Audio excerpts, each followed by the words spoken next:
હવામાન વિભાગ અને હવામાન નિષ્ણાત અંબાલાલ પટેલની આગાહી મુજબ ગુજરાતમાં આગામી 48 કલાક ભારેથી અતિભારે વરસાદ પડશે।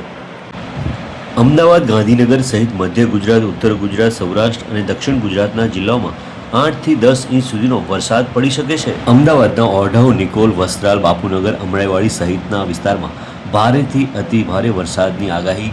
મધ્ય ગુજરાતની વાત કરીએ તો પંચમહાલ, છોટાઉદેપુર, દાહોદ, ગોધરા, મહીસાગર જિલ્લામાં 8 થી 10 ઇંચ સુધીનો વરસાદ પડી શકે છે।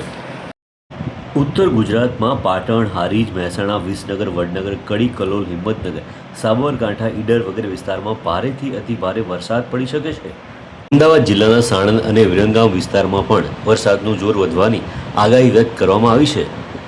સૌરાષ્ટ્રમાં પણ અનેક જિલ્લામાં ભારે વરસાદ પડશે, જેમાં મોરબી, સુરેન્દ્રનગર, હળવદ, ચોટીલા, રાજકોટ જિલ્લામાં ભારે વરસાદની શક્યતા છે, તો અમરેલી, બોટાદ અને ભાવનગર જિલ્લામાં પણ ભારે વરસાદ પડવાની આગાહી વ્યક્ત કરવામાં આવી છે।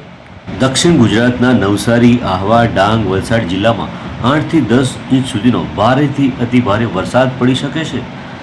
ગુજરાતમાં 31 જુલાઈએ ભારે વરસાદની આગાહીને ધ્યાનમાં રાખીને રાજ્યના અમદાવાદ, વડોદરા, નવસારી અને આણંદ જિલ્લાની શાળાઓમાં રજા જાહેર કરવામાં આવી છે।